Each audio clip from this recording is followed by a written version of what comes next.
तो वो ग्रामीण और वो कस्बे वाली ड्रोन दीदियां इससे लाभान्वित होंगी। और भविष्य के भी जो रिफॉर्म्स हमें लाने हैं, इन सभी चीजों को मद्देनजर रखते हुए बजट का पूर्ण रूप धारण हुआ है। मैं बधाई देना चाहता हूं वित्त मंत्री जी को और प्रधानमंत्री जी के नेतृत्व में भारत इस विकास के पथ पे चलेगा। शेयर बाजार में देखिए, बीएसई सेंसेक्स एक कंटिन्यूम है। अगर आप देखेंगे कि पिछले साल से आज तक 20,000 पॉइंट्स ऊपर बाजार चला गया है।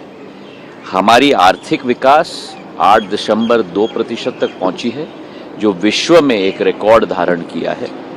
भारत की विकास और प्रगति, जहां एक तरफ आर्थिक विकास बढ़ रही है, वहां महंगाई पूरे विश्व से सबसे कम है। हर एक क्षेत्र में अधोसंरचना में बढ़ोतरी हो रही है। कैपिटल एक्सपेंडिचर में 9.5 लाख करोड़ पिछले वर्ष था, 11.11 लाख करोड़ इस वर्ष का आकलन है। हमारी एक capital expenditure investment oriented economy आज बन रही है, जो एक शुभ संकेत है। बहुत बहुत धन्यवाद। Thank you. देखिए, अगर हम पंजाब के पॉइंट ऑफ व्यू से बात करें, ज्योतिरादित्य सिंधिया को सुन रहे थे आप। बधाई दी है उन्होंने वित्त मंत्री को, फाइनेंस मिनिस्टर को कि बहुत ही अच्छा बजट भविष्य की सोच को साकार करने के नियत के साथ ये बजट लाया गया है। कड़वी दवाई के तौर पर देख सकते हैं, लेकिन कड़वी दवाई सेहत के लिए अक्सर कारगर साबित होती है। ये जो हमारे साथ एक्सपर्ट जुड़े थे वो भी इस बात को कह रहे थे। लेकिन क्या कुछ सस्ता हुआ है, क्या कुछ महंगा हुआ है, वो तमाम जानकारी भी आप स्क्रीन पर देख रहे हैं। वासु चौरे हमारे सहयोगी लगातार बता भी रहते किस तरह से जनता के बीच में और जो रिएक्शंस भी आ रहे हैं। वासु, जब FM बजट स्पीच पढ़ रही थी तो उस वक्त हमने देखा कि मार्केट निराश हुआ था, लेकिन जिन योजनाओं की अगर हम बात करें, खासकर मध्य प्रदेश जैसे राज्य के लिए, उन योजनाओं के बाद अब हम देखें इन्वेस्टमेंट को आगे बढ़ाने की नियत से भी अनाउंसमेंट की गई है। स्वास्थ्य और कृषि के क्षेत्र में भी ग्रीन एनर्जी को देखते हुए भी काफी अनाउंसमेंट की गई है, महत्वपूर्ण अनाउंसमेंट्स।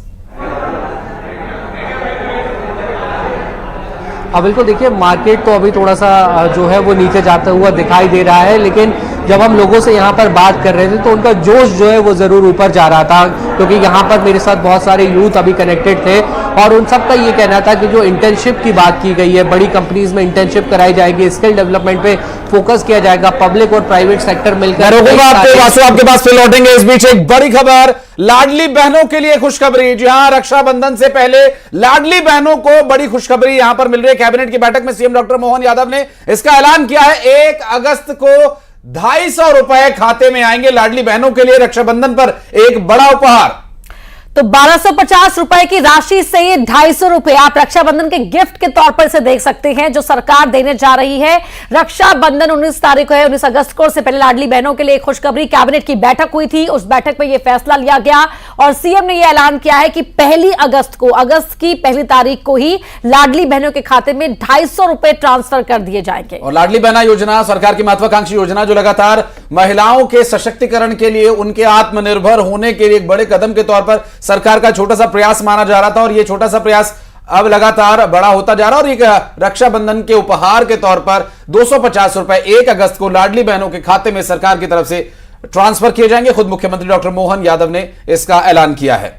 इंदौर से मिथिलेश हमारे सहयोगी हमारे साथ जुड़ रहे हैं। मिथिलेश, वहां बताएं बजट को लेकर किस तरह का उत्साह, किस तरह के रिएक्शंस?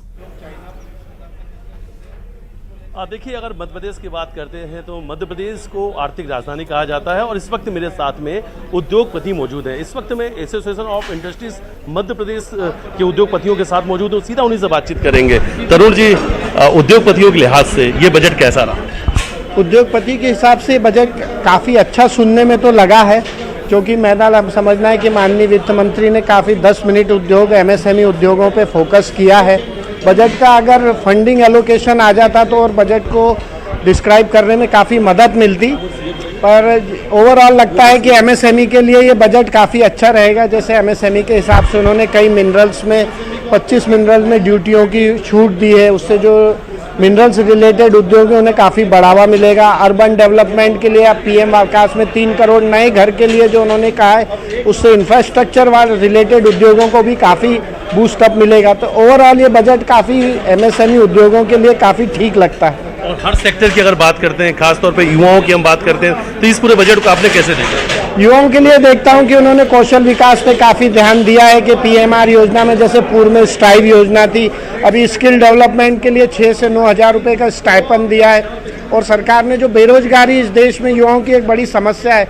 उसको देखते हुए ऐसा लगता है कि सरकार उस पर काफ़ी चिंतित है और उस पर कुछ करना चाहती है। तो युवाओं को प्रेरित करती है कि वो कौशल सीखे, खुद अपने पैरों पे खड़े हों, छोटे उद्यम लगाएं। जैसे उन्होंने डी कोलेट्रल लोन जो 10 लाख की लिमिट थी मुद्रा लोन की, उसे 20 लाख किया था कि युवा अपने पैरों पे खड़े हुए, कौशल विकास से विकास अपना कौशल सीखे और मुद्रा लोन से लोन लेके अपना स्वयं का कुछ उद्यम करे। ऐसा सरकार की मंशा है।